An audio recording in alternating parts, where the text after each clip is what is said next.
In preparation for this Saturday, June 14th, which is No Kings Day in the US, you can pore over a lovely map of events at NoKings.org. It shows a broad range of what you can attend.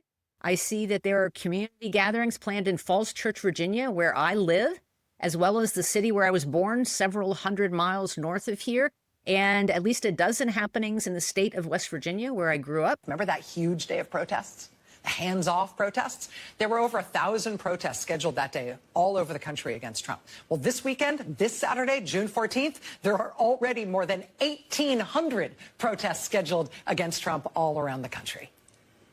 It's going to be like twice the size of that massive day of protest that we saw on April 5th. Every state has multiple options, and a few of them around the country will hold key events that you should try to get to if you can. Philly, Phoenix, Houston, Atlanta, Charlotte, New York, and Chicago. Organizers are encouraging people to stay away from D.C. during Trump's birthday parade.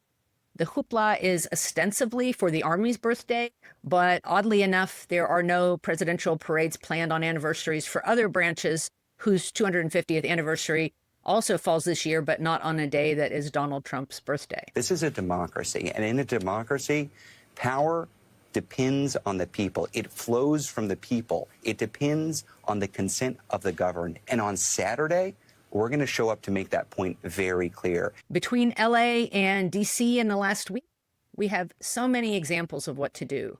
Mess things up, slow fascists down, file official complaints, go to court, weigh your risk, act where you can, recognize when you can speak up more safely than others, put a wrench in the gears.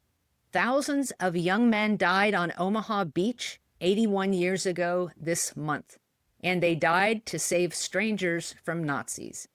Very few of us today in the U.S. will be asked to make anything close to that kind of sacrifice for anybody's freedom. And unlike those soldiers, we are free to engage on our own terms. Detainees who were put in camps all over the world in the 20th century still managed to resist, as did civil rights protesters during Jim Crow, who were confronted with hostile law enforcement, fire hoses, and dogs.